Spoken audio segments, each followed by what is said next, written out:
Donc pour le premier sujet, Europe des armées, j'appelle à l'affirmative Alina Marchenko.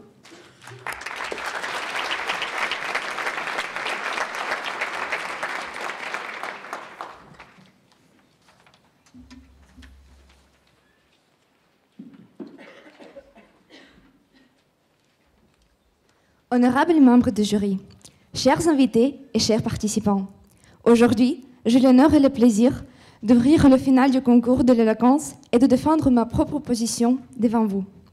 La fin de la guerre froide entraîne le réveil de l'idée que les Européens doivent prendre en main leur défense collective. Tout au long de l'histoire de la construction de l'Union européenne, les relations avec l'OTAN s'organisent afin d'assurer la cohérence des actions et des initiatives multilatérales engagées par les deux parties. Pourtant, le projet de constituer une vraie amorce de l'Union européenne reste loin d'être réalisé. Mais néanmoins, ce projet continue d'être évoqué régulièrement par des dirigeants politiques. Mettre en avant cette idée, c'est surtout faire construire une Europe de la défense, sans laquelle l'idée même de l'Europe politique perd d'emblée de son sens. Selon les statistiques publiées par l'OTAN, les dépenses des États membres de l'Union européenne s'élèvent aujourd'hui à 260 $ américains. Malgré tout, c'est la Russie qui possède l'armée la plus puissante en Europe, avec 3,5 millions de militaires. Cependant, l'année de 2014 marque un nouveau tournant dans les relations interétatiques. Les tensions avec la Russie, y compris les crises ukrainiennes, la guerre en Syrie, le terrorisme et la prolifération des armes de destruction massive aggravent l'équilibre fragile dans l'arène internationale. Mais cette fois-ci, le contexte est plus particulier, car Donald Trump s'est désengagé du traité de désarmement nucléaire signé avec la Russie dans les années 80. Et il décide de ne plus prendre la responsabilité de l'avenir européen. C'est le moment où l'Europe doit devenir plus souveraine. Même si l'idée d'une Europe armée est plus ancienne que celle de la construction européenne, je veux l'Europe de la défense pour le vieux continent. La Russie dévore les parties d'autres pays. Le monde contemporain voit la Brésil, avec des centaines de Géorgiens tués. La Syrie, qui inonde l'Europe avec des réfugiés. La Moldavie, avec son enclave terroriste.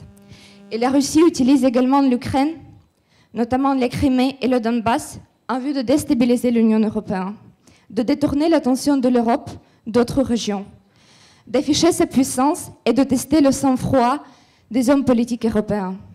Et l'Ukraine, c'est le tremplin pour l'offensive.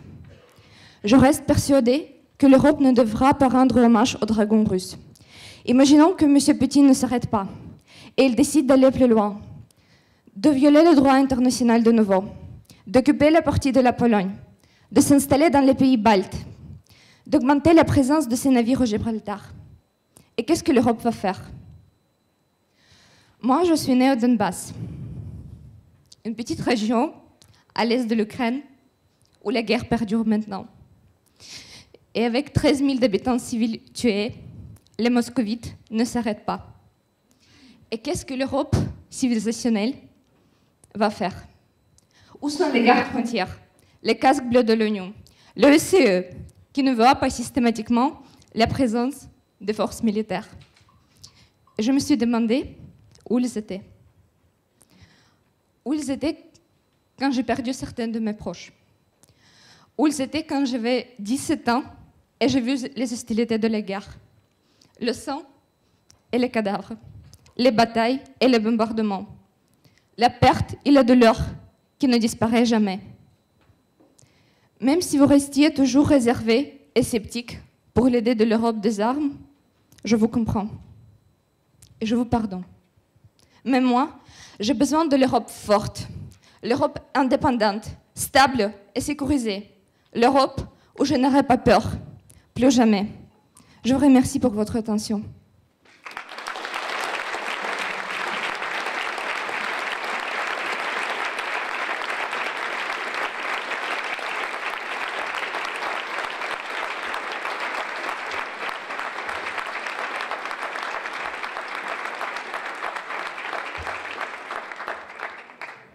Est-ce que le jury a des questions?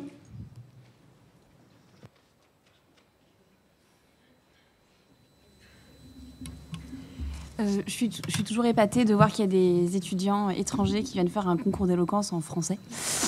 Déjà, quand on est français, c'est chaud. Bravo. Ça fait combien de temps que vous étudiez du coup en France? Si j'ai compris, vous étudiez à Strasbourg, c'est ça? Oui, c'est ça. Bon, je vous remercie pour votre question qui me permet d'expliquer un peu mon histoire particulière. Donc du coup, la première fois que je suis venue à Strasbourg, j'étais Erasmus à Sciences Po. Et après décembre 2016, je n'avais jamais la possibilité de revenir chez moi. Donc j'ai continué mes études à Kiev et après j'ai repostulé pour un Master 2 à Sciences Po Strasbourg parce que c'était mon rêve depuis 10 ans. Et voilà, c'est le moment quand j'ai essayé de rejoindre ce concours et d'y participer.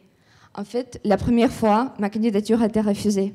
La deuxième, je ne pouvais pas y participer à cause de la poignée cassée. Mais c'est la troisième fois que je veux prendre la parole, je veux exprimer et je veux raconter l'histoire de la guerre qui s'est passée et qui se déroule maintenant. Ça, c'est mon tour et ça, c'est mon désir pour ce soir. Merci.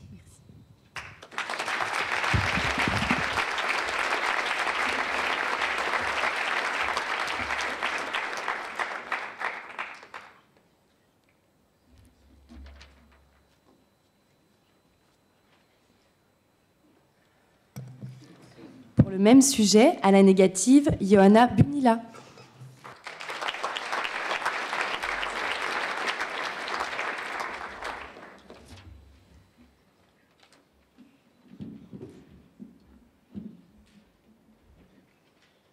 Bonjour, honorables membres du jury, chers organisateurs, distingués oratrices et orateurs, bonjour, cher auditoire.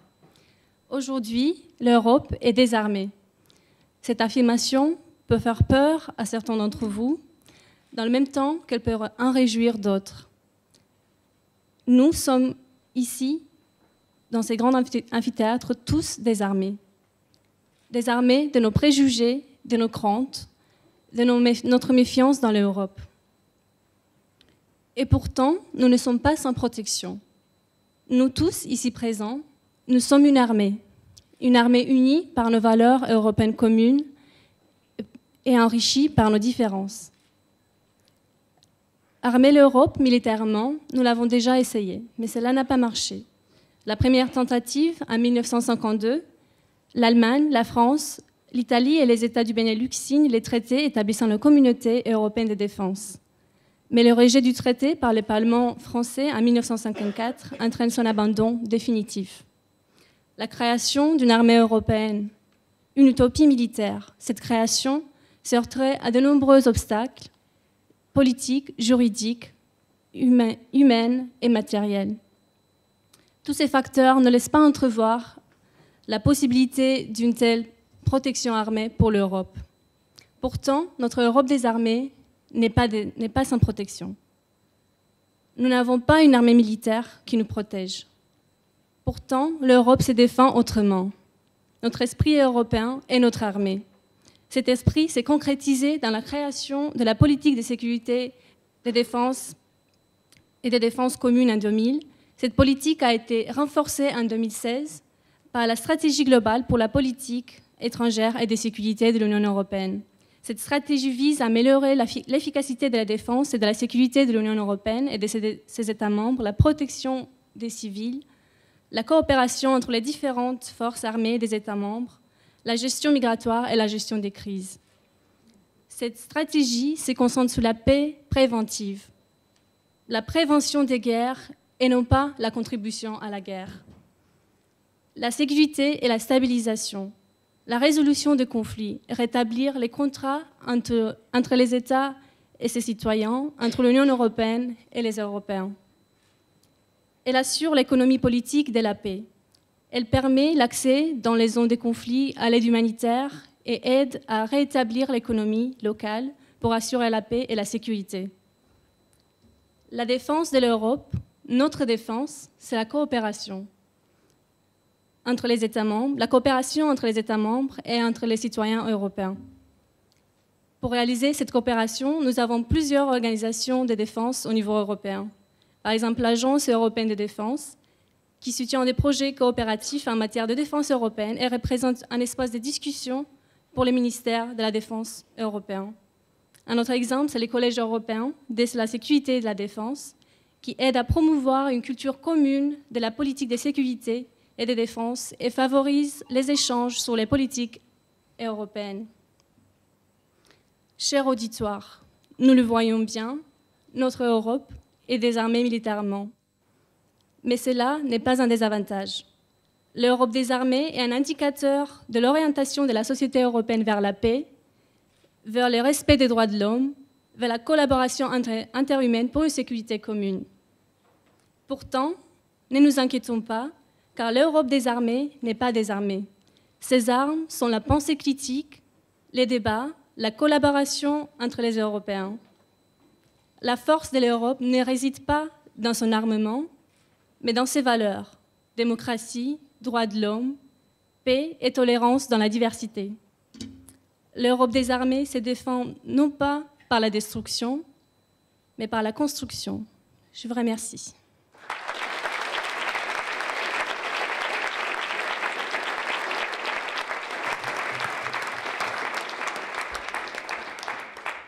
Si le jury a des questions sur le sujet.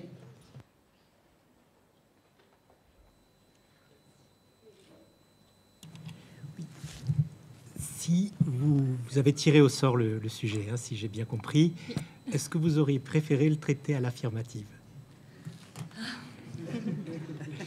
C'est une question très difficile et je dirais non, parce que l'affirmative, elle est beaucoup plus triste, comme on l'avait déjà vu avec Alina ce soir. Je préfère traiter la négative parce qu'une Europe désarmée, ça ne veut pas forcément dire une Europe qui ne sait pas se protéger, mais une Europe qui ne favorise pas l'armement, qui ne favorise pas la guerre, qui essaye de prévenir cette guerre et ne pas de contribuer à cette guerre. Donc moi, j'aimerais bien que la situation d'Alina ne serait jamais passée, que la guerre n'existe pas, mais pour ça, il faut contribuer à prévenir ces guerres.